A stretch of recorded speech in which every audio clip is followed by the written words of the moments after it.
Hello and welcome to another edition of Turned Out a Punk. I'm your host, Damian Abraham, and once again I'm bringing you a conversation with someone who grew up listening to punk, may or may not still be involved with punk, but had their life changed by the genre in a major way. And today on the show, huge guest, my buddy, my pal, Kurt Vile is on the show. From the Violators, he used to be in the War on Drugs, Black Banana, and more on that in 1 second. But first, if you want to get in touch with me, head over to the email address, turnedoutapunkpodcast@gmail.com. That is run by my brother and show producer and guest booker extraordinaire, Tristan Abraham, and he will get the message to me. You can also find me on Twitter or Instagram at Left for Damian. There's a YouTube page, a TikTok page, an Instagram page, and a Facebook page for this podcast. All can be found at Turned Out a Punk on those respective platforms. If you want to support the show, tell all your friends about it. Let them all know that you enjoy this podcast that we do here twice a week now. I'm trying to get back to doing them twice a week. So, tell them. I also play in a band. We are called Fucked Up. You can find out more information about us over at fuckedup.cc or on Twitter or Instagram at Fucked Up. We are currently going on tour with Superchunk in the new year, and we will also be putting out new material constantly, so you can find out all about that stuff over at fuckedup.cc. I think we got new t-shirts too, so head on over there if you are so inclined. All right, on to today's show. As I said off the top, Kurt Vile is here from the Violators, from War on Drugs, from Black Bananas. He is a incredible songwriter, one of my favorite songwriters, and an awesome person who I have not spoken to for a very long time up until this podcast. We were on tour together before that, and then we'd run into each other a few times afterwards, but we had not caught up in a long time, so it was great to have an opportunity to sit down and just punish the shit out of him. Something I never really did on tour. And that's why I do this, because there's stuff you find out, even about people that I know. Well, you find out. I find out about people I know. They don't tell me beforehand. I'm not going to spoil what Kurt reveals in this one, but you'll hear it in a second. There's some shit we should have been talking about a long time ago. But anyway, you're going to hear it in a second. Kurt has a brand new, well, it's like a monster EP, I guess, but it's called Back to Moon Beach. It is a 6-song record. There's actually like a 10-song version too. All of that can be found over at kurtvile.com, and you can order that stuff. There's also a CD. I wonder if the CD has all the other tracks on it. I don't know. You can find out for yourself over there, and that is out on Verve Records. Kurt will be going on tour with the Violators in the new year. You can find out dates over at kurtvile.com as well. I think it's all in March. And there's dates after that too. So head on over there and find that out. Order that EP or check it out wherever you listen to music. I think it's available everywhere now. And that is that. All right. Sit back, relax, and enjoy Kurt Vile on Turned Out a Punk. Kurt, welcome back. Welcome to the show. I almost said welcome back to the show because I feel like this should have happened so long ago that this is almost like a part 2, but it's a part 1. Welcome to the show. Hey man, thanks. No, it does feel like I'm back. Welcome back to the show because we go way back. We do. At this point. We do. And I actually, one of my biggest interview regrets ever was the time that I interviewed you on my TV show. And I told you I didn't like Smoke Rings as much as I like Childish, Prodigy. And I felt like that's like the biggest dickhead thing to say to someone, and it's always haunted me that I said that to you. Well, I do take things like that personal sometimes, but you must have said it in a way that, first of all, you're being honest, and I wouldn't expect you necessarily to, but I don't remember that at all. So I think you got a pat. Like, I respect it. The way you said it, I must have respected it. But that's sweet that you. But yeah, you got to be honest sometimes. It depends. But that was a transition record for me, and I'm so proud of Childish Prodigy, and I'm proud that it was underrated, I guess. Mm-hmm. But then that it was Kim Gordon's favorite record, and uh, Bradford Cox, and you invited me on tour because of it. I got booed in your hometown because of it. And I'm proud of that. I think so. Whatever. I feel like that was the thing I was trying to convey to you at the time is that like I think that childish prodigy I think was just like that's one of my favorite records definitely of that year and I remember just being having such a tight relationship to it and and I thought Smoke Rings was going to be way bigger. I knew right away that this thing is going to be the one that's going to be like the launching pad for you as this like great songwriter. Um, but it's just only as you get a little older and in it a little longer, you realize like sometimes you just don't need to say shit. Like sometimes you can just leave your opinion unsaid, especially when someone's like on the first steps on that journey.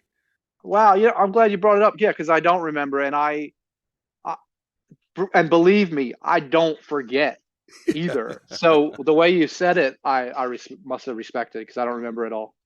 Well, now that we gotten that out of the way, Kurt, welcome to the show. And I got to start it off the way they all should start off, which is how'd you get into punk? Do you remember the first time you ever came across it?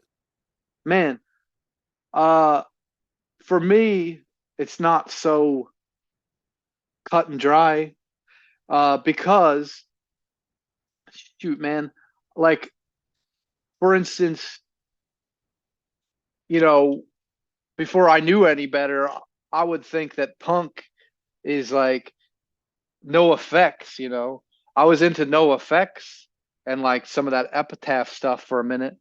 Uh, but like Operation Ivy, yeah, that's not epitaph, but like, rants, there was all that crossover new school punk. I mean, I feel like maybe I might like Rancid now. I think I might like them again. Oh my But gosh, they've other got some ones, songs. They got like those guys could write. They did all three of those records back to back to back to back, and all of them have cuts on them. yeah. But like, and I haven't heard them really since then. I still hear the song "I Want to Riot" in my head now. I haven't heard it maybe for a while, but I often drop. I often just for no reason lately say, "Give them the boot. The roots are radical." You know, uh, but that's new school punk. Let's keep that separate. Uh, That's part of it, though. That connects right back to the beginning, right? Like that's what I love about it is that, and I will probably talk about it in a second, but that Fingers Cut Mega Machine band is the dude from Oscar, right? An Epitaph band. So you got deep connections to Epitaph too. well, maybe they're on Epitaph now, but yeah, there's a kid that went to Dartmouth with my wife, Suzanne, um, who put that 7 inch out. Yeah, he would put out this punk music, and my music didn't really fit on that, but uh, yeah, that was my first split 7 inch. Uh, but um, I like to think that like for instance, there's a club. Even when I was in high school, I would go to West Philly into the ghetto, and there was a a, a known punk house called Stalag 13, and I would play my banjo there. And there are bands like Dis Sucks. Were cool back then. Was a Philly band. I don't even know if you ever heard of them or like, but like there's all kinds of crusty punk bands playing there, and I played there. You know, I wasn't punk, and that's kind of a good analogy of how I got into quote unquote punk. Like I love the Ramones more than anything. I love Suicide. I got into those bands in my 20s. You know, um, uh, and I grew up in my teens on uh, like you know like Pavement. You could say is a gateway drug. Pavement obviously have punk influence. They have punk in them. You listen to Slanted and Enchanted as punk, and then you get their gateway drug is like, oh, this Hey Drag City, you know, compilation has Pavement on it, and then you hear all those weird bands, and then my life kind of changed. Like that's sort of my punk is like a more edgy, arty thing. But there are so many punk bands that I love that I got religious about. We worship the Ramones. Like I said, I worship Suicide's a proto punk band, and then they got into, they're like more they've always been punk, but like it's more like it could also be like disco in another way, you know. So uh, uh, once the first time I heard punk, I have no clue. You know, I like the Dead Milk Band. They're not really a punk band, but I heard them. They're from Philly, and that's that's where I come from. I would say 100% Dead Milkmen are a punk band. I think Yeah, Pavement are a punk band. I think that's the thing is like at one time it's a snowboard kid at the mall wearing a NoFX t-shirt.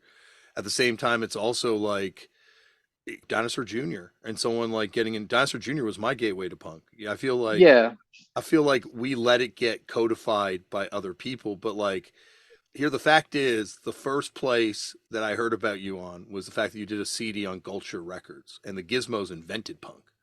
right.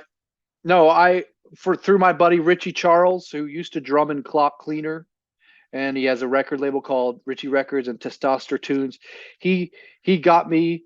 I was working at a brewery, and he got me onto Gulcher, which and my collection of like a best of my CDRs, a best of which hardly anybody had heard except for people in my tiny orbit heard those songs, and I had enough CDRs of my own material that I got Gulcher Records to put it out. That was when I already had all but He's All Right and the outro track on Childish Prodigy in the bag. The reason I gave Gulcher those that collection was because I was holding Childish Prodigy for my big break, for a label. And I turned down a few labels before Matador agreed. In fact, we sent Childish Prodigy to Matador twice. When I say we, I mean my manager Rennie. He's like, let's just play dumb and send it to him again. You know, so um, so I'm pretty proud of that. But so yeah, so to be on a label, we both were on Matador. You're not on Matador anymore. Neither am I. But we both were on the label that started Pavement and so many. Yeah, so I grew up on Pavement, Dinosaur Jr. for sure, Sonic Youth. Uh, the first punk record I might have heard aside from indie rock adjacent. You know, White Light, White Heat. That's the first punk record maybe that I ever really heard. That's my teens. That's but they're all I love that they're all connected, You're right. Were your like older siblings or your parents into the Velvet Underground? Like how'd you hear about them? No, I heard of them. I had some older friends into Lou Reed. Eventually they were listening to Velvets too, but I think I heard Lou Reed first.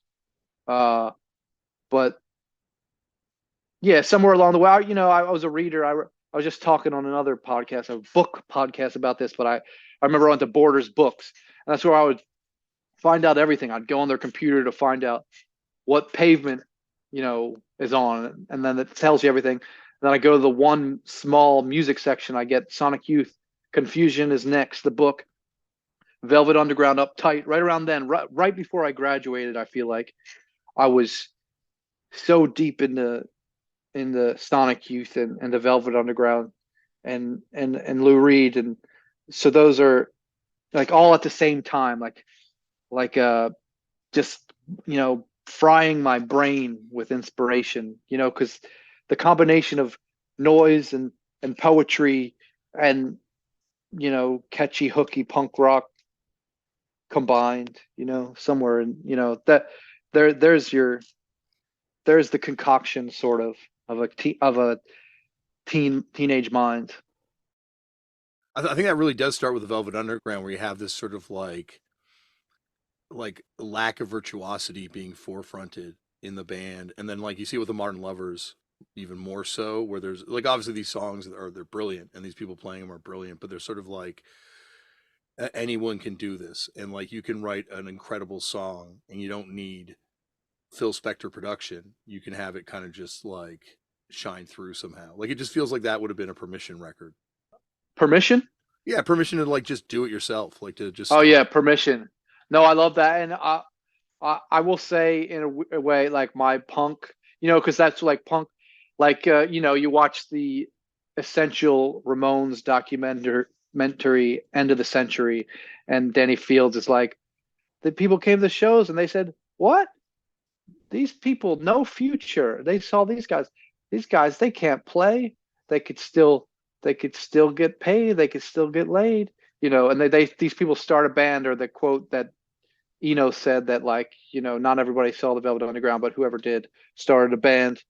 Like, um, I would say that my version of that was when I got that compilation, the Hey Drag City compilation, and then everybody track on there, some more than others, but they were all kind of jagged, but there was still some, like, the vocals cut through, and it was the bare essentials combined with weirdness, and the Silver Juice track, Famous Eyes, even the opening track, Palace Brothers, for the Mekons and all. It was just, I don't know if it's like so well recorded, and just that there's no effects on anything, and it just punchy. And there's a song on there called Ike by Fruitcake. It's psychedelic and so melodic and hypnotic, but still it's punk. Or Royal Trucks, Jen Harima, that's a friend of mine. I like to throw that out there all the time. She invented a lot of things, and that's my girl.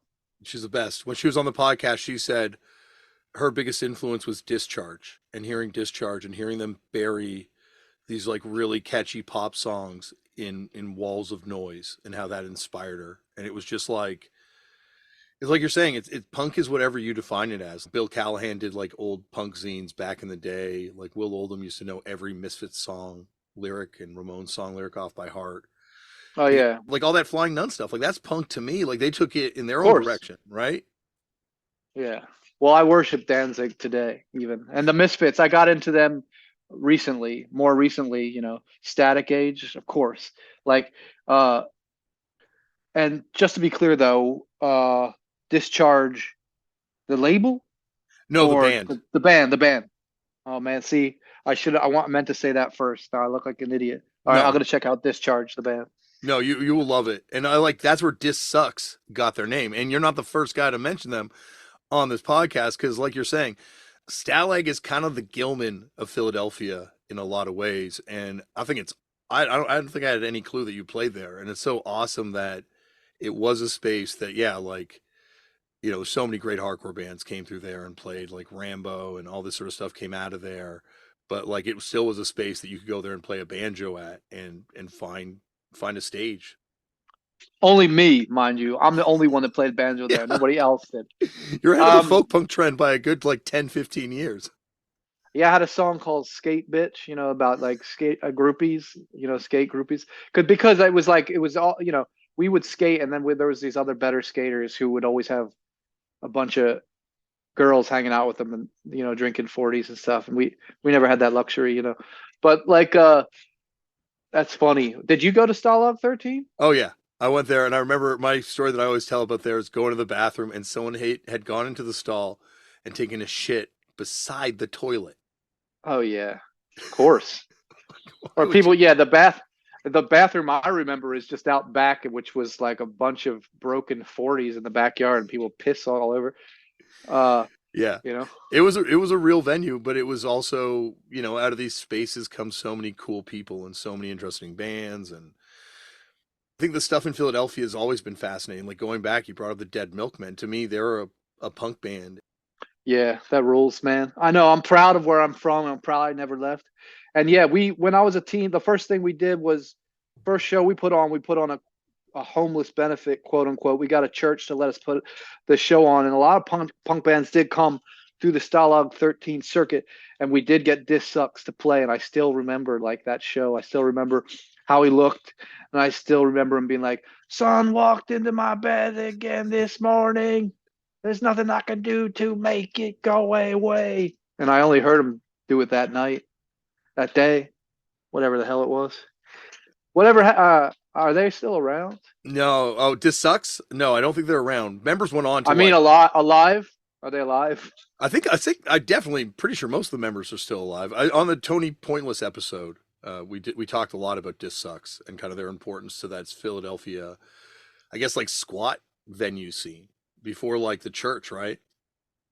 Yeah, well, that was during. We got them to come to this church. But yeah, well, Stalag was still going on.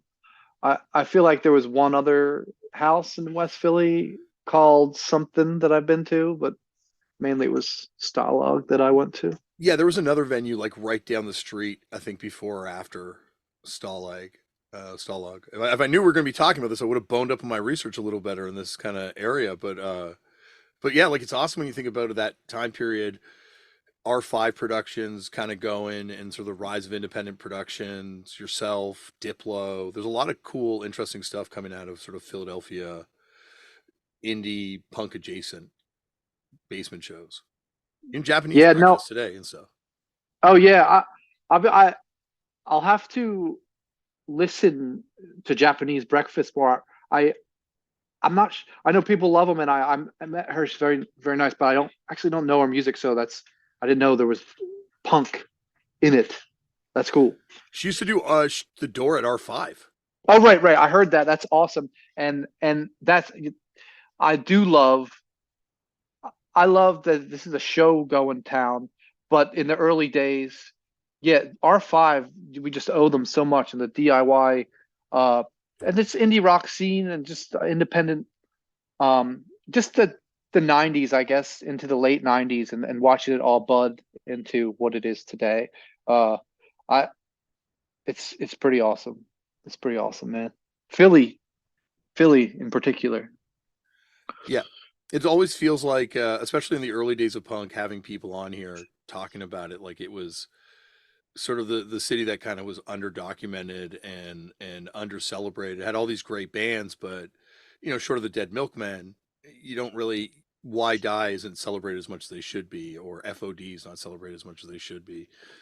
But it feels like because of people's hard work and great record labels that were based in that city, really cool people doing all sorts of different kind of stuff, that Philly in the early 2000s becomes like kind of like the low key kind of hotbed.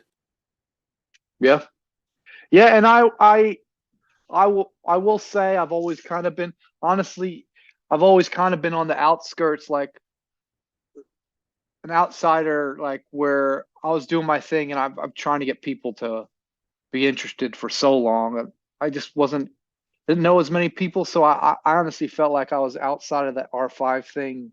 Really, I just didn't know people. Like that's all it really was, and I had inferiority complex. But that said, at the end of the day, I did come out pretty punk because I did come from the outside. I came through Gulcher Records. It's like and got my DIY stuff put out first, and not only that, it was a 14 track song, album of real songs, like weird psychedelic bedroom recordings and one smash hit in the front recorded in the studio, Freeway. What can I say? And um and then while I was making childish prodigy, like still like nobody, that like Hunchback and stuff. I remember uh you know my buddy Richie, who I work with, like he was in Clock Cleaner and they did made Babylon Rules, and I was making songs like Hunchback, which definitely punk influence. I was more into punk, I feel like, then in my mid to late 20s. Mm. Uh getting influenced by more punk bands, and but also again like more like the swell maps and things like that, like post punk. It's a post punk, you know, right? Is Well, that post punk? Like they are post punk, I Wire? guess. Yeah, like I guess it gets called post punk, but like when you look at the chronological kind of timeline, they're there as punk's happening. Like to me, that is Yeah. first wave punk, and And it later on it gets reduced and kind of like boxed off into these sort of like subsects of like what is and isn't punk rock. But to me, like how can you listen to the Gizmos and say that this is anything but true rebellion music? yeah. And so yeah, around the time I was recording things like Hunchback, like uh it took a couple years to get anybody interested, So I was doing that. So that was pretty punk in itself because nobody was, we were playing shows and I was putting out CDRs, but nobody was um putting my music out. And and around that time, yeah, I got religious about uh things like the swell maps and the fall and the Dead Sea. Just that. So that's kind of where I really got consciously into punk. You know what I mean? Yeah. Before it was, Yeah. Well, not Dead Sea like 100%. Like that's the other side of Flying Nun. Like the fact that there's also, in addition to this, like the greatest, most beautiful indie songs ever written, there's also some of the greatest noise Yeah. punk shit happening at the same time, all in like a town of 100,000 people. Like how fucking crazy is that? Yeah. Alistair Galbraith. I love that stuff. I love that stuff like massages my brain. Like that's that art. They they just do that right style of arty noise over there in beautiful Dunedin or something, in the south of New Zealand, where the South Island, where it's beautiful enough, but they're isolated enough that that's the kind of stuff that's coming out of their guitars and onto their four tracks. I don't know. It just feels like that's like this sort of their manifestation of punk, and that's what I think is cool about you playing a banjo with bands like these crusty bands at the venue like that, because that is finding your own sort of rebellion in the world you're in and finding your own, making your own space in it. Well, that's cool. Well, I think I just had a friend who went to those shows, so he brought me in just by chance. Uh, but it certainly it looks good on paper. Now looking back.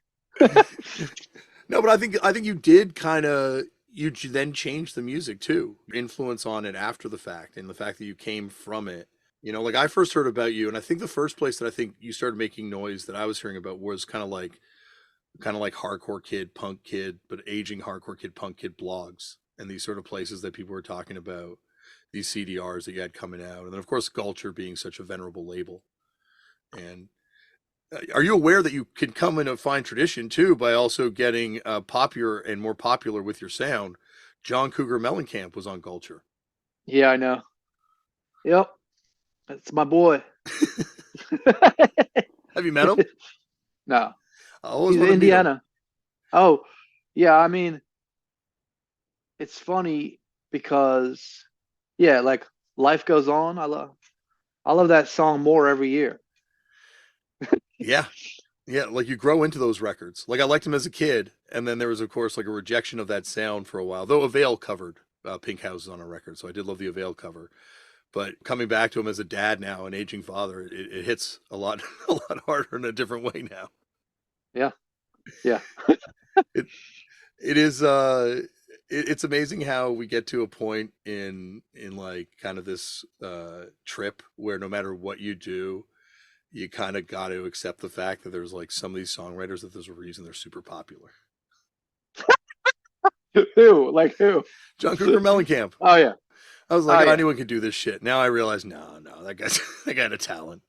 You know what I think it is, part of it is that I can't speak for John Cougar Mellencamp because I've never seen him live, but you're talking about the Springsteens and the whatever, like they, or even let's jump, it's like a pop artist today or pop artist anytime, they deliver every time. Whereas me, sure, when the band gets oiled up, we sound good, but I can be pretty raw. But like I can deliver on tape a song, like there's like a moment where it's good, and then I feel like I get bored. That's one of my theories why they're, because they're on, they gotta be on all the time, not just once. I feel the opposite, man. I look at you and being like, he's on all the time with all these songs he's putting out. How's he do it? Oh damn! Well, thanks you, but I'm putting out songs, and then a lot of them I don't end up playing live ever. I go in and I record it, and then yeah, the certain songs make it to live, and then you're playing the same set every night. Ideally, that's how they stay good. But in between, there's pretty much no in between. If I play solo, sure, I can whip things out, but it's either you play the same songs every night or you don't play them at all. Just Well, once. I play them once in the studio yeah, and I record it, yeah. and that's it. But you like, on that tour we did, you went there out every night, and like you're saying, sometimes the crowd would be downright hostile towards you. But that's when I knew you had like you had Yeah. something because like you were unshakable in a way that like when I did the Arcade Fire tour opening and we had kind of the same reaction from the fans, it affected my performance in a way that I never saw it affect. You never let it on that it was affecting you. Oh wow. I'm a pretty sensitive guy, but in those days I was I was pretty hardcore. I was living a pretty wild life, you know.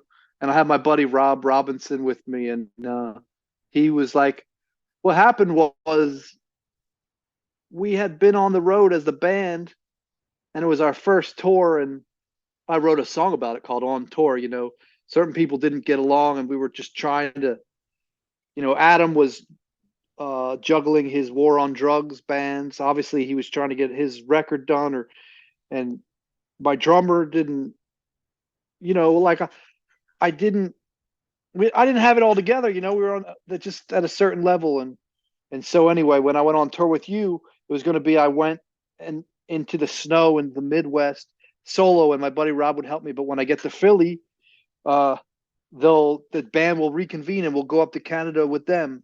And but I borrowed a buddy's guitar and Delirious in Indiana, home of John Cougar Mellencamp. We went to the Steak and Shake, and it was snow everywhere. And I loaded in the the gear, or I thought I did, but what I left was his Martin acoustic guitar in the snow.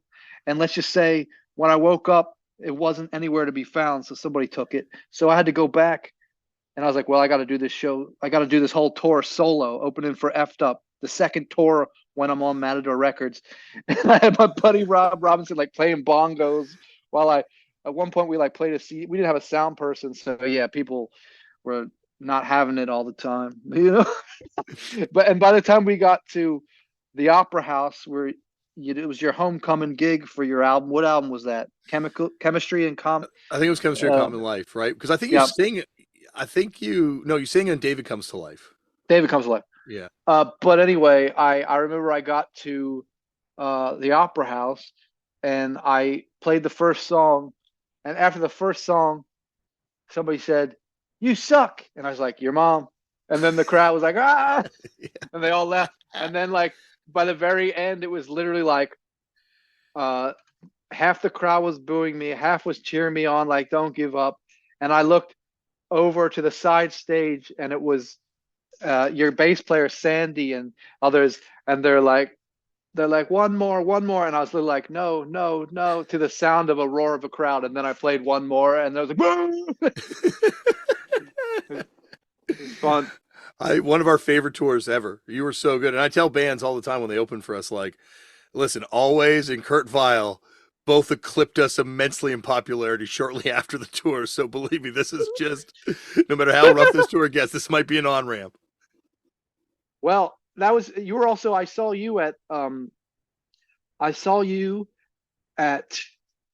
F Fuck Yeah Fest, FYF Fest in uh Austin. LA, Oh, LA one, yeah. LA, and you were awesome, and you my album didn't come out yet, but you had heard it or something, or it just came out. I think it didn't come out, but you No, were we had promo copies because we were on Matador, so they gave us like a CDR.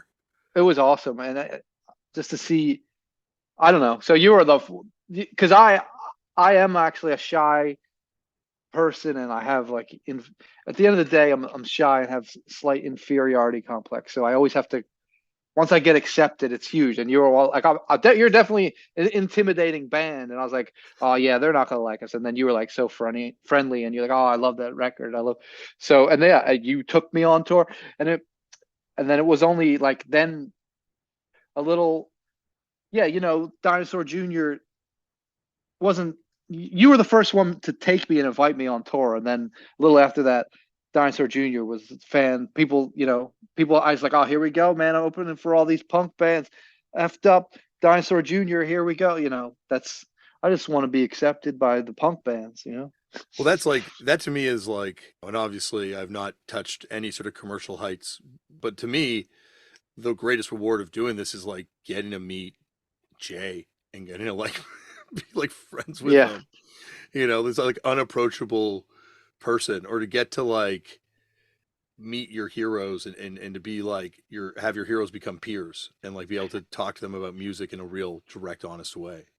Wow. And that's interesting because it's true what all you said. And also, we're the luckiest people in the world because somebody like Jay, no other reason in the world would we be able to talk to him Hmm. unless we were related, unless Yeah. we were a friend of a friend. And then would he talk to us? Like, so, and even then, like it takes a minute to break the ice, but then we get to, yeah, be friends with our heroes. But we have a reason to be there. We play music. So we're backstage, like other, like it's natural for us to be there, you Yeah, know? absolutely. And I think with Jay especially, he gets like a rough time because people are like, oh, he's so unapproachable. But I think Jay, if someone's down with Jay, in my experience, they're an awesome person. And that like, because he like goes to cities and like hangs out with the people that he actually gets along with. And so like when you meet someone who's with Jay, he really has just been like, yeah, no, this person's awesome and they do cool stuff, and I like hanging out with them and I find them interesting. And you're always like, yeah, this person is cool. Like it's a real bullshit detector.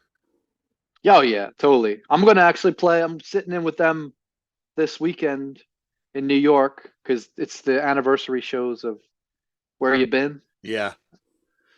Did you get Yeah. invited to that?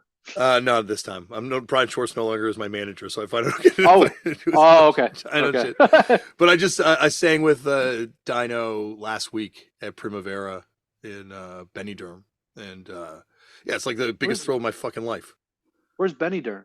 It's like a beach town, like tourist kind of British tourist center, just in Spain on the coast. And Pitchfork. Primavera did like they took it over and had like a weekend of shows there. Like Off Wow. played, Bob Mould played, uh, and then Dino played. And it was obviously like tons of fun, right? Like Blonde Redhead played, Deerhoof played the other day, Jesus and Mary Chain, I think, played the other day, Proto Martyr. And like Primavera, I always find like one of the most fun festivals because you actually like it's such a cool mix of people every time. Oh yeah, that was definitely a first festival around 2011 or that record, Smoke Ring, could have been 2012.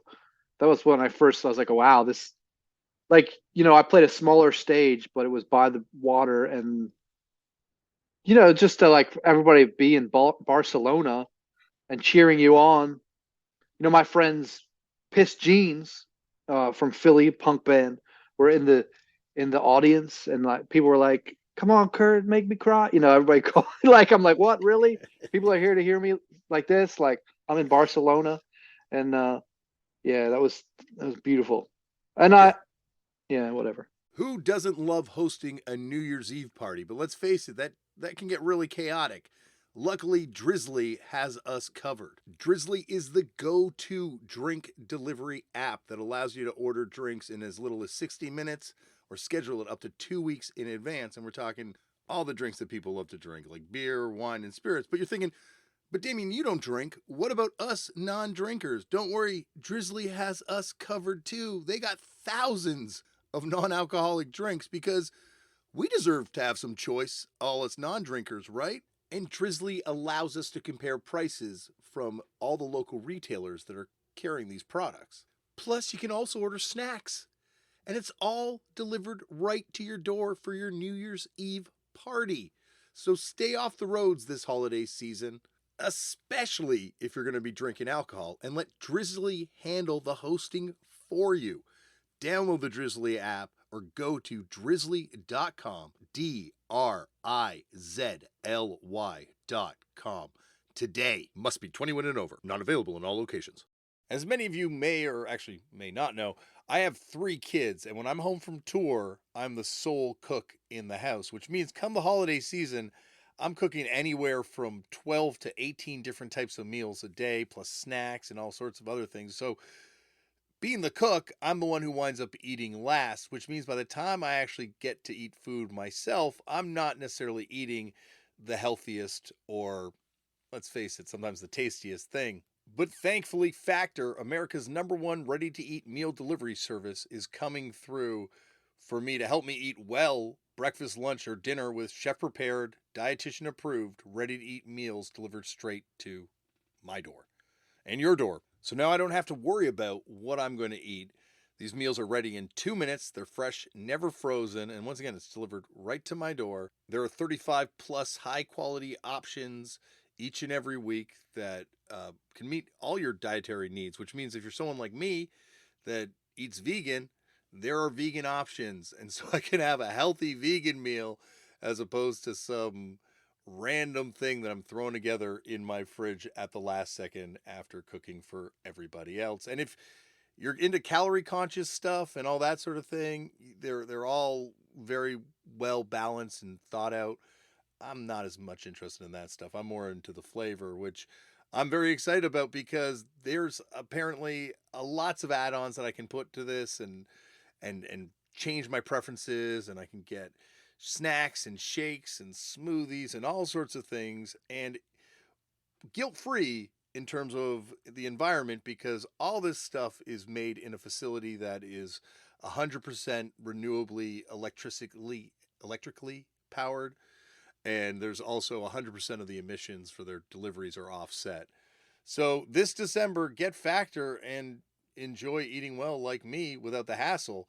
Head to factormeals.com/TOAP, TOAP50, and use the meal code TOAP50 to get 50% off your order.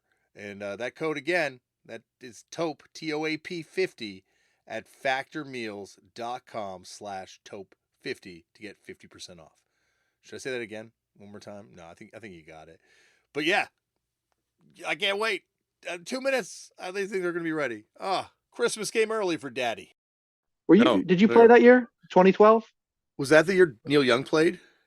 No, No, we think we the played year the year after. before. Yeah, we played that year before. It was awesome. Where it's like, Okay. because everyone chills in that big VIP area, and I'm with must have been Jay and Kevin Shields, and these girls come up to Kevin Shields and they're like, "Will you take a photo?" And he's like, "Oh yeah," and goes to stand with them, and they're like, "What the fuck are you doing? No, take a photo of us with Sonic Youth playing in the background." And he's like, "Oh, I'm sorry, I'm sorry," and then takes a picture of them. Oh, that's rules. But it's like that's what I think you and me bonded on is we also had the same sort of like fan energy about a lot of shit where we were like unabashedly excited about the stuff that we liked. And That's that is true actually. Now, yeah, you were always getting singles and talking about record. Yeah, that's what I always say. Like ultimately, I'm just a fan. I get obsessed with all kinds of music at once, but then I usually have one main obsession for a minute, and I get everything by that artist, and then they become part of my music. Eventually. But I say that now because I don't find myself playing guitar a lot lately per se. But then next thing you know, I got a job and I'm forced to go out there and play, which is thank God, because if not, maybe I'll never play guitar again. But but uh but I'm a fan first, and it inspires me to play, and then music comes out of that. I find it like affects the way I like music, like the business side and the anxiety side of being in a band makes it harder to appreciate music. And that's where I think the best show and for me wrestling podcast kind of came in where I could hear people talk in between because I couldn't as much as I love music, like music stressed the shit out of me after a certain point on the road because like that was my whole life is like listening to music, playing music. And so those podcasts were like my escape. Yeah, yeah. And Tom, yeah, Tom Sharpling is a good bridge too. We're both friends with him. In fact, I met Tom Sharpling through your tour. I kept hearing no, I met him once because we opened for Big Star, and he thought we were making fun of him. Me and my bandmate Adam Granofsky, Adam from he War on Drugs, but he was in the Violators, and we were obsessed with Tom, and we opened for Big Star. We heard he's there, and we bombarded him drunkenly with all kinds of, mainly quoting, honestly, Worcester, but whatever, Yeah. all his characters. And then I we played Maxwell's together, and I was talking to somebody who was eating, and I was like, you know, heard Tom Sharpling's going to be here, and then Tom was literally right next to me, and he just started laughing. He had like chicken in his mouth. Yeah, And you and me had bonded earlier in the tour because the first day of tour, I went up to your merch table, and you had a Kurt Vile the band T-shirt, which melted my brain. Like that was just like, oh my gosh! And you told me that was Rennie's idea right away. You're like, yes, yeah, ready. I got ready. I think that's the thing is, you could say that I'm like a little on the outskirts and a little aloof where, but then I hear everything people are talking about, all the punk rock and things. And then like eventually I get hooked on something. Uh, I've always been that way with punk rock. I think I'm just a music guy, but then it is true once you get on a tangent of punk. That said, I've never heard that Vile album. Yeah, he made a Vile shirt based on that Vile album cover, and I've never heard that. one of You the love most that? one of the most infamous bands ever. Like I would say, G.G. Allen kind of level of infamy to hardcore kids. And I know Gerard was at the one show they played, and I think Jay was at one of the shows they played. But they were like notorious for pulling a gun on the promoter or something, and then they stuck their album under everyone's windshield wiper in the parking lot. According to legend, people just threw them in the garbage, and that's why it's Whoa. such a hard record to find. Do you But it have was one? eventually I got one. Eventually, I You did. like you threw a friend who actually reissued it. I traded a record for it from him. But once again, it was like Philadelphia stuff. And then I went up to you and we started talking about kind of this same way, like, how do you know about this file? Probably, and I said Philadelphia. And then you said, oh, yeah, Philly. And I went, Philly Boy Roy. And immediately you went into an impression. And I was Oh like, at yeah. that point, being in the best show was still a little deeper cut than it is at this point. So we were like, I think bonded to that immediately from there. Oh man, yeah. No, we did, and you were at my end because he came and to that show at Maxwell's, and then I remember I gave him a signed copy of my of whatever. You know what? Whatever. I'm getting it all a little mixed up because I didn't. I remember I was making the Childish Prodigy EP.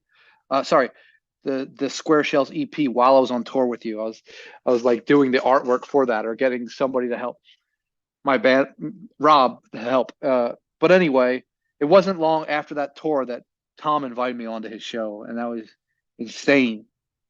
And Yeah. I've been on a few times since then. Yeah, what a hero! Like what an outlet! Like what a Tom's such a source for like good, but also like he'll make fun of anything, and he'll be so funny, and he's like he runs the gamut, or he's self-deprecating on himself, and then he's totally rightly cocky about something,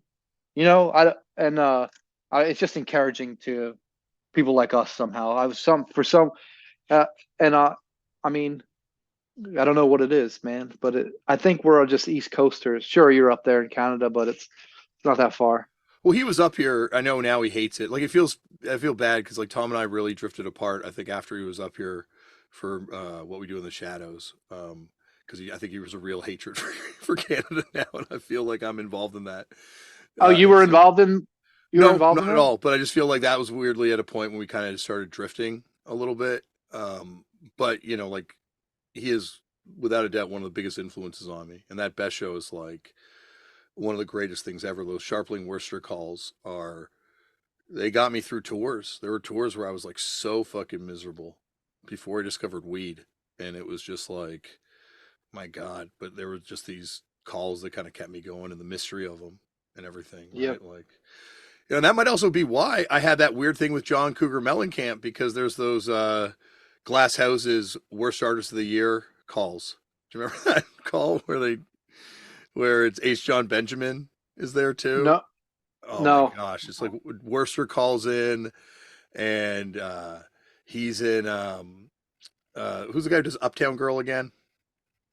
Billy Joel. Billy Joel. He's in a Billy Joel cover band, and then H. John Benjamin calls over, and he's in a John Cougar Mellencamp cover band. Yeah, I'll find it. Hmm. I'll send it to you. I think I still got your number from back then to Okay. pass it on. Yeah, it's the same one. Uh, what's the deal with the Foibles split from 1998? You would have been like 17 years old. Okay, there is there is one release uh that is not me. That's a Kurt Vile. So maybe you're talking about that. I That don't. must be I didn't it. know there was a split. But is it Kurt Vile and the? Heedy somethings. They Yeah, weirdly were on a punk label from out west. But they were like Kurt Vile and the Nest of Saws. That's it. Sorry. yeah. I was gonna say, yeah. No, that's not me. That's And wild. and luckily they didn't pursue that name. Yeah, but this is a real name, no gimmick situation with you, right? Because I'm sure Yeah, that real name, no gimmicks. That person could also be a Kurt Vile. Who knows? But I love that's my favorite. The clever people who are like, oh yeah, like think that I'm being clever. They're being clever. Like they think they're clever for bringing up that it's a play on Kurt Weill, the German composer. But that's them being stuffy, thinking they're clever because they're wrong, and it's my name. yeah. I thought I was being clever because there was a connection between you and the Rhythm Pigs through that 7 inch, and I was like, "How'd you get a record out at 17 years old?" And it was blowing my mind. But Oh I man, feel I feel very I reaffirmed that should I should dig that up. I didn't. I should I should get one of those. I know it's hard to find. It's not for sale. I imagine how many times that's sold to some like your fan, thinking they got like the early first 7 inch, like the Billy Joe Armstrong 7 inch he did as an 8 year old type thing. Oh man. But that's still crazy that you did a record with a guy who was in that band Oscar that was on Epitaph. They were on Epitaph in like 99 2000. Well, it's just a split. It's a split, but still, it's like that's like an EpiFat connection. And here you are getting into No Effects early on. I know obviously you didn't stick around too much in that genre, but the Kurt Vile EpiFat connection is real. Yeah, dude. Uh, like yeah, some of the there was a cluster of bands I liked that probably everybody liked at this time when I was into new school punk for a minute. There's like No Effects, Pennywise, Face to Face, Rancid, probably in reverse order. Like I got into Rancid and No Effects. I still like certain No Effects songs. I still like from like the longest line or in my head at least. I haven't heard them lately, but they get they but oh then there's that band Propagandhi. They sound exactly like No Effects. That's crazy now to hear the song "Fuck Religion" Yeah. when he's talking about the West Bank and the Gaza Strip. Like I think about my mind goes there immediately. They were thinking about it back then. Yeah, but That's Canada's whatever. greatest band, dude. Like Are obviously they slavery. Canada? Yeah, dude, Winnipeg. Oh, killer. Hardcore kids too from Winnipeg. Like there's some connection to the Sadies. Like Guilt Parade. They were really inspired by Guilt Parade, which was Sean's band before he did the Sadies. Before and Flight Camp was another huge band for those guys out in Propagandhi. And then Propagandhi, like one of the greatest, like you're saying, I learned about Noam Chomsky. I learned about Howard Zinn. I learned about Maya Angelou. I learned about all this shit that I did not learn about in school through these records, like Propagandhi records and these sort of samples they would have or books they would list in their liner notes. And it was, yeah, Calling like it a out real then. education. Calling it out then. Yeah, man. It was like that's the thing that's fascinating about this kind of music because it is at one time it's like sort of this sophomoric snowboarder frat party jock kind of thing, but then at the other time it's also like a gateway to like Riot Girl, and it's two steps removed from that whole world, and it's two steps removed from forced exposure and all this sort of thing. Like no effects. Like you can make that jump in two moves. Yeah. I'm excited to listen to Discharge and think about my girl Jenny though. We love each other forever. I've been meaning to call her. She also reached out to me when my bandmate Rob passed away. So, which was really sweet because actually I know her through my bandmate Rob, and we toured together multiple times uh, with Black Bananas, and she's just a sweetheart. And then her voice, when I sing sometimes with a snarl, and it's all about it's like I'm just rip. I just want to be Jenny. I just want to be Jennifer Harima. Yeah. Royal Trucks was like the realest band ever, and in a way that like the authenticity is kind of like obviously dangerous for the parties involved. Like there was no I think especially at that time, there's a lot of people kind of playing at that, and then they were like it unapproachably cool, but also like it was like a real danger to the coolness, to everything about that band. Yeah, man. Uno dos trace. It's a snap. Man, she just yeah, man, she cuts through. Like, she cuts through. I like that's the main thing I look for in a singer is like they cut do they cut through? Yeah. Like her voice literally cuts through, but it also like cuts into my brain and my heart. Well, and that's the thing is when you hear it, there's like you can tell there's something about it that's like that's punk. Like there's an energy that's through all this stuff. And I would even like you hear it in the Dead Milkman the first time you hear if you love somebody set them on fire or something. You know, like you hear this thing that like you're saying it cuts through in a way that you hear all this stuff and then years later you find out that all these people were kind of going to Minor Threat shows and we're all Bad Brains fans and we're all out coming at this from the same place or there's part of this lineage. Yeah, it's true. It's true. You know, like where would do you ever think like where you would be if you didn't kind of have this sort of outsider? I know you're saying it's like an outsider path, but like this path through punk. Like, do you ever think about like where would you have found entry or where would you have found yourself? Yeah, I mean in the sort of DIY do your like you I definitely did the DIY thing more than others to get noticed.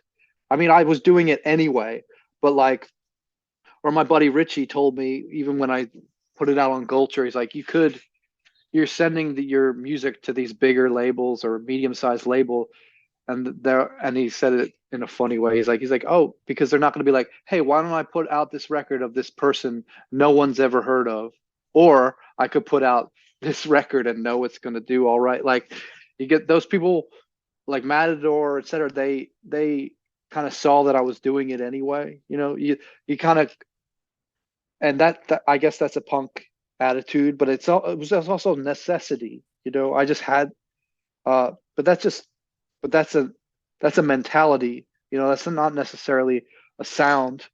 Um, but at times, you know, I could be influenced through sound as well.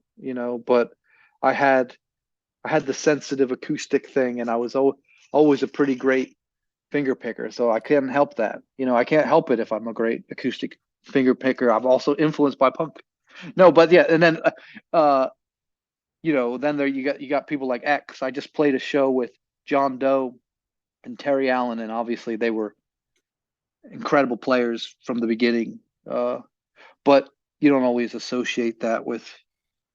Sorry to ramble. I was just thinking about my finger No, folky acoustic guitar, which isn't necessarily punk, but I don't know. I I'm think just it is. influenced. I think it Yeah. is right. Like I think like not to cut you off, but right up to I know Billy Bragg's not on acoustic, but like you look at the Desperate Bicycles and Advice on Arrest, which to me is the greatest punk song I've ever written, and it's on acoustic guitar. And it's there's and those Gizmo songs, not to beat that horse again, but I feel like they're such an underrated band. But Velvet Underground too. Stooges have the acoustic guitar on some stuff. It's just Oh yeah, Gimme Danger, the best. yes. And I think my favorite punk song of all time, if I was to pick one, is also the most. It's also beautiful and it's also just like it's just beautiful. And that's Dirt. Dirt by the Stooges off of Raw Power, and it's like it's minor melody. The chorus is like, "Do you feel it when you touch me?" And it's just those. I don't know what is it, E minor to C to G, something like that. And then he hits the wah, and it just gets so beautiful and intense. And so, yeah, and Give Me Danger, that beautiful acoustic, it's like jangly. And again, it's minor. Um, yeah. I love thinking about that. The Stooges are kind of wrapping up, and they finish in L.A. and they've got that run of the whiskey where they're playing 2 shows a day, and they're just by all accounts Iggy's dying on stage every day, and then the Stooges break up there, and Bowie runs in and rescues Iggy and kind of leaves the rest of the dudes there, and it's kind of like the Stooges are like decomposing as a band, and out of that comes L.A. punk, like comes X, comes all these bands like as the next wave, but like you needed the Stooges to kind of die there to kind of like be that permission for that next wave. Yeah, when, yeah, exactly when was he dying on stage? Are you saying like the making of Funhouse or like after? After Like they when? did, they went out to LA, kind of like what is it? There's like a bunch of live records from the Whiskey where the audience is like throwing cigarettes at him and booing him, and Keith Morris told me a story, but when he went there, he like dumped a thing of water on himself and then grabbed the mic and got electrocuted and just passed out on the stage, and the roadies came in and broke everything down, and then last thing they carried off was Iggy. Like Wow. he's like destroying himself like twice a day for people, but that's the inspiration for all these kids that would wind up being that first wave of LA punk, right? Like, yeah, like Suge is 100%. Where if I like, what would it have been like to see them back then? Like to have no reference point, and there's a guy standing on the crowd covering himself in peanut butter. Yeah, but do you know when and where Funhouse was recorded exactly? Like when was that? 70. I feel like Jay would be really pissed at both of us right now. Uh, Well, more uh you. well, he knows that I'm more the hardcore guy. He trusts your sense of music overall, I think, more than mine. He hasn't asked me No, to produce any records. no, well, yeah. Um, I Yeah, more. I'm more curious in the moment, like getting specific. Yeah, I'll But figure it out. We'll come all right, back on one day, you, me, and Jay, and we'll hash this all out. all right. It'll be a fun conversation with him. Speaking of Jay, Kyle Spence, one of the great Ye- drummers, hardcore kid as I, well. I was gonna say that earlier, like when we are talking about Jay, is I we grab Jay's posse when we can. Uh, yeah, we needed a new drummer, and I got Kyle Spence. The first time I saw Kyle Spence was when he was flown into Canada because Murph couldn't get in, and it was the end of the tour I was on with Dinosaur Jr., the first one back in 2010, and uh, he, yeah, like he killed it, and he's from Harvey Milk, that band. Oh yeah, and he also played in Fiddlehead, and I found out today he played in a band called a Finger, not to be confused, I guess, with the other many fingers from that part of America, but that I have on a 7-inch compilation. I had no idea he was in that band till today. But yeah, definitely deep roots. I love Harvey Milk though. What a underrated band. Yeah, I love them too. I was listening to one of their CDs at the end of last the final Violators tour before the pandemic hit, and it was hitting me hard. I wish I remembered it, but yeah, I'm definitely proud that Kyle is from there. He played in Dino, and then I basically took uh, Dinosaur Jr.'s bench warmer drummer away so that they had no other options and that they had to just, which we all wanted anyway, but like I took Kyle out of the equation. We needed him, and he's been in the band since 2014, 2014, and yeah, he gets better all the time. We've been on a road a lot this last 2 years, and now he's crazy good. I mean, he's always been good, but we're as a live entity, and he's also a great engineer. So we got, when we work together, we can all sort of record. We can record it at the same time, but our live shows have gotten off the chain thanks to Kyle. Yeah, I think he's an unbelievable. I haven't seen him obviously lately, but I got next time he comes through Toronto, I will be there because Yeah, I'll make sure you come. one of my favorite peeps. And like once again a testament, like you're saying, like they're a band, like everyone in Dino from crew to the people in the band is super chill and Yeah, has totally. good temperament and stuff like that and a good vibe. Yeah, no, lately we've been working with John Maloney. You know John Maloney? Love John, one of Yeah, my favorites. he's been working with us lately, and it's just like, well, because my buddy Adam Langelotti is the most recent member of the band, and he's Western Mass. I've known him forever, but he works with Dino and is old friends with John. But so like yeah, it feels more like family all the time. I have this extended Massachusetts family sort of, and it it really, yeah, it's really nice, and yeah, I love that. I love that because I also feel, not to get heavy and weird, but like I feel that same way about the Sadies too. Yeah, That it's like part of like an extended family, and they're the people that obviously Dallas meant so much to everyone here, but like meeting. I was trying to put together the sequence of events if you had done that tour with them first or the tour with us first.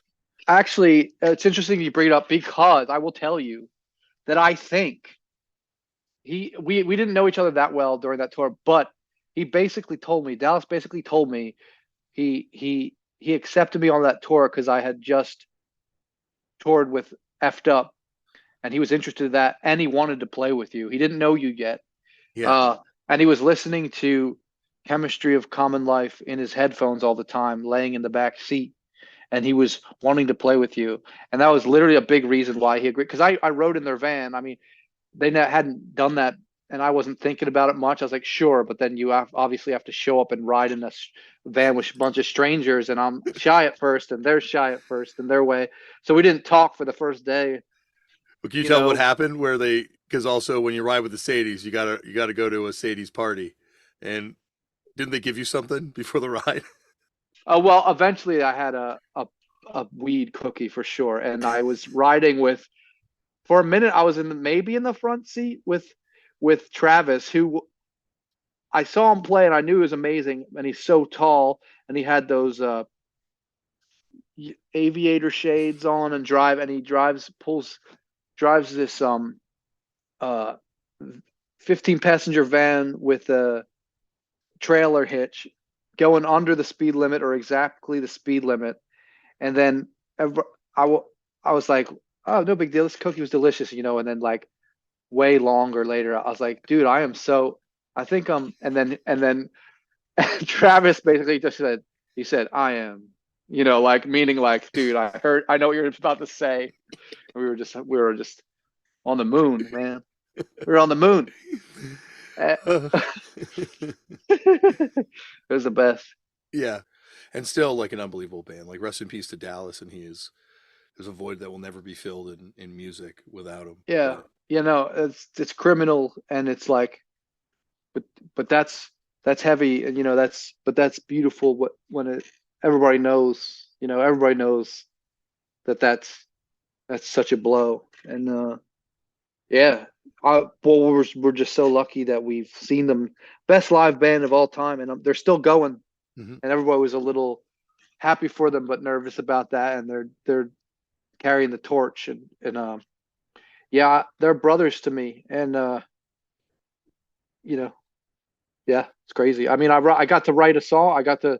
I'm so glad I got to put those words in a song. They sent me an instrumental uh track that came out on Northern Passages. I didn't know what the words were going to be, but I was up in New York, and I I played some Vice related thing, and I was in New York working on different various things, and I passed out with my family like kind of late, and I woke up and the lyrics came to me in like in my dreams or whatever, and I wrote it down on the back of a book.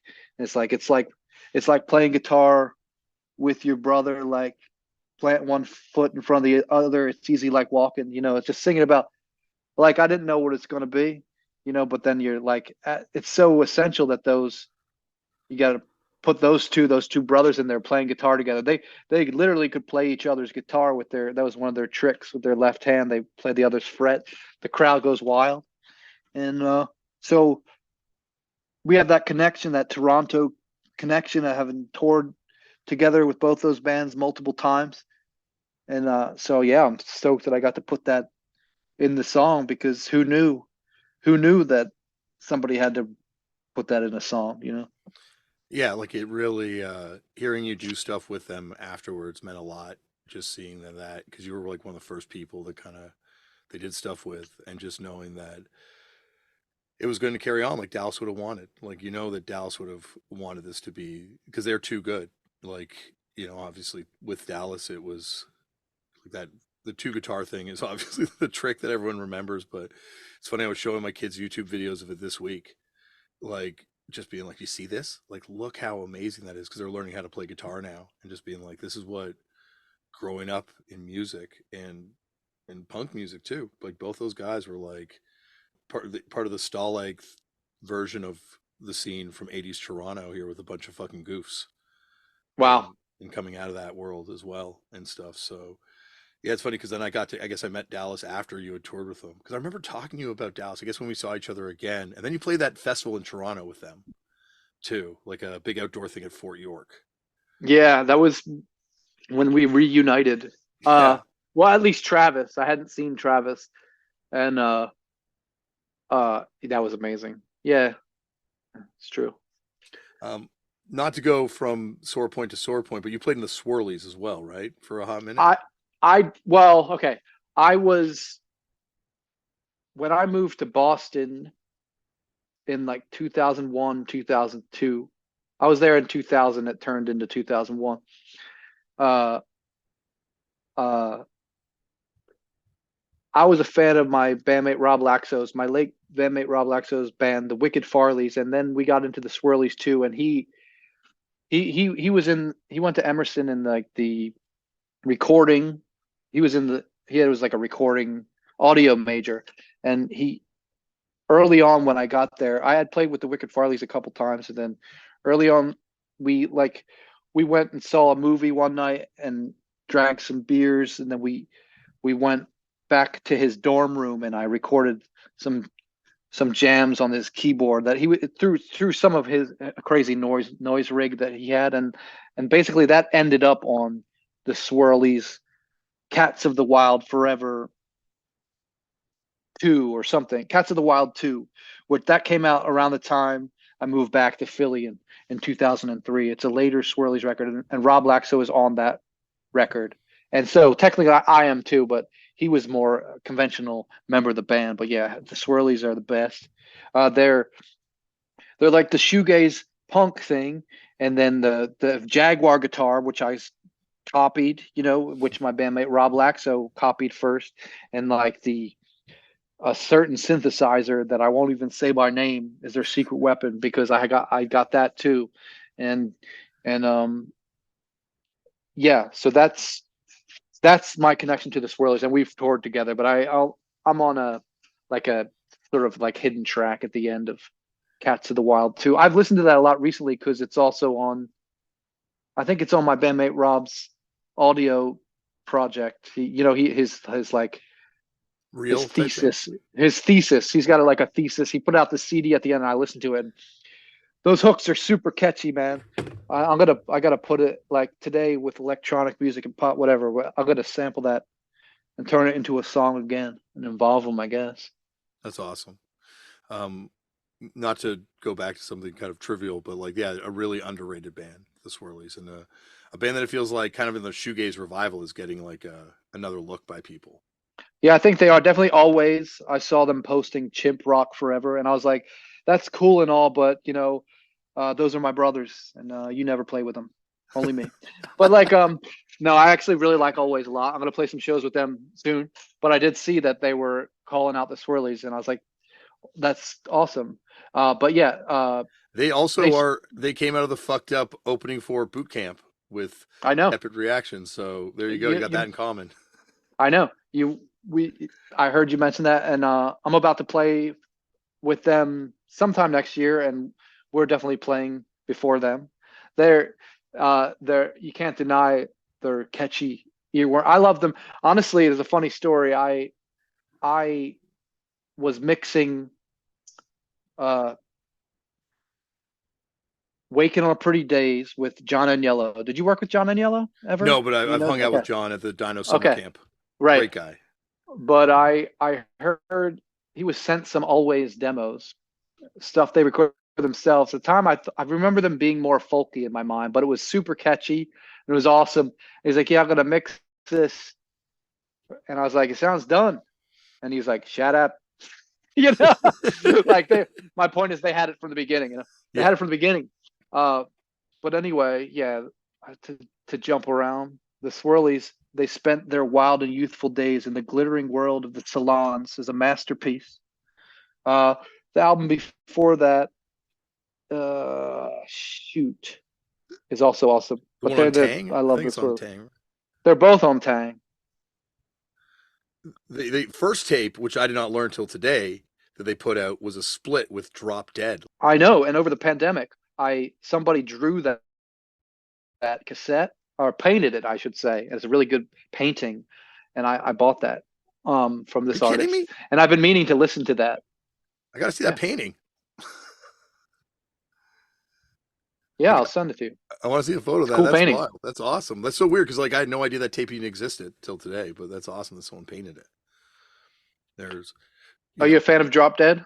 love them, love Cool. them. There's a great Drop Dead mini riot video from Toronto from a show back in the day where the singer talks down like a guy with a knife that's pulled a knife on him. It's like a Mm. It was an intense Toronto show at our Stalag 13. Who's Emma?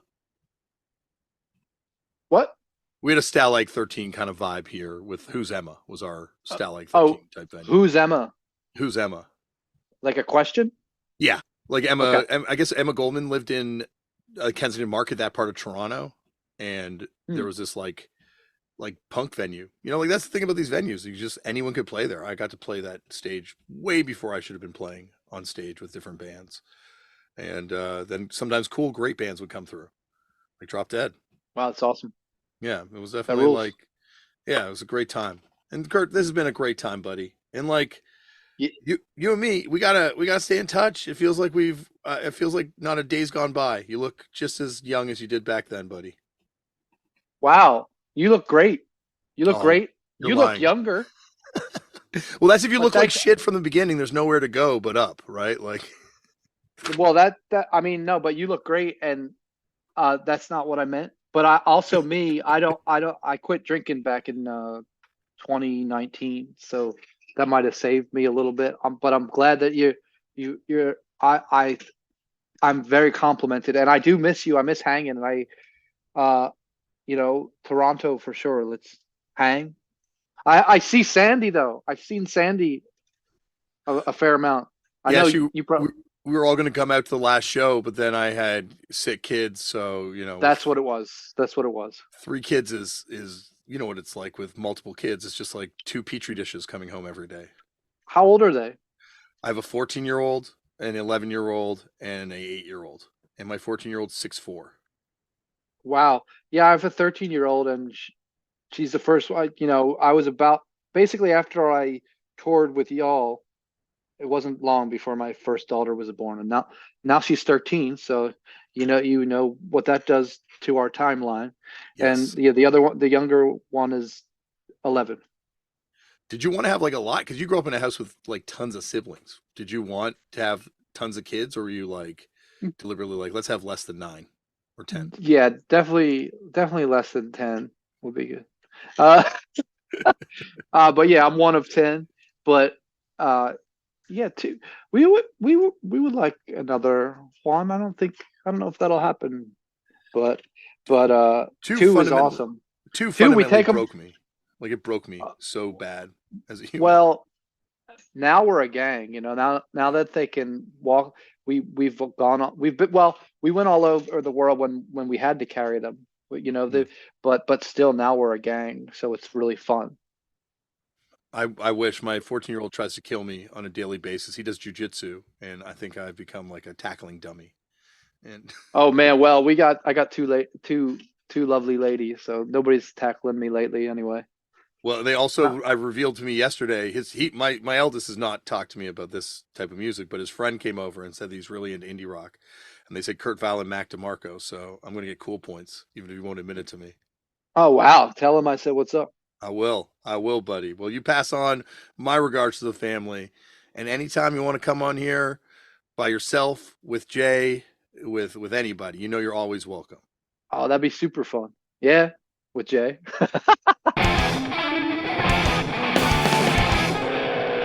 Thank you, Kurt, for coming on the show. And Kurt will be back for a part 2 at some point in the future. In the meantime, check out Back to Moon Beach and also check out all the great Sadies records as well. We got talking about that, and I went out and listened to some Sadies stuff afterwards. And my gosh, Kurt is right when he says they're one of the greatest bands of all time. And so is Kurt. Kurt's amazing as well. One of the greatest songwriters. One of my favorite songwriters. All his records. Even the ones I didn't admit at first that I love. Yeah, I love them all. Fantastic. All right, coming up on the next episode of Turned Out a Punk, you got a Christmas present under the tree. I guess a holiday present if you do not celebrate Christmas, or just if you just got a present.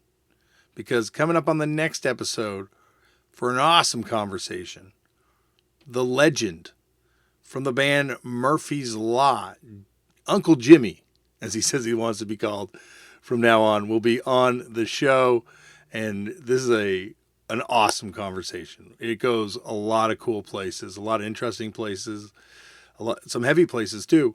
And it's all waiting for you on the next episode of this show right here. All right, that is it for this week, or this one. Remember, as always, Black Lives Matter. The lives and issues faced by Indigenous peoples all over the world matter. We need to protect trans kids and help trans people protect themselves and their rights, and stop hate and violence towards people of different sexual orientations, different races, different religions, different faiths, because this isn't politics. This is just basic human rights shit. People deserve to live free from hate and violence. So if there's organizations in your world that are making or trying to affect positive change in an area that you believe change needs to happen in, get involved. Donate your time. If you can afford it, donate money. I'm sure they need it, because it gets better when you make it better. Like punk. Speaking of punk, start a band. Start a fanzine. Start a podcast. Start a record label. Do anything. Get involved, because this gets better when more people get involved. Make someone a mixtape. That's very outmoded. You have to buy them a Walkman, and it'd be anyway. Scratch that idea. I guess make them a playlist. Make someone a playlist, and spread the word about this thing. Speaking of spreading the word about things, spread the word about signing your organ donor card, because by the time they come looking for those organs, you don't need them anymore, and they can perform literal miracles. I've seen it happen. Try meditating. I try it, and it works for me. I need to remember to do it more often. I know a lot of people are really good at it, and for me, it didn't. I don't know. There's no particular discipline or anything like that. I use one of the apps, and yeah, it works for me. So maybe it will work for you. Anyway, thank you for listening, and I will see you on the next episode.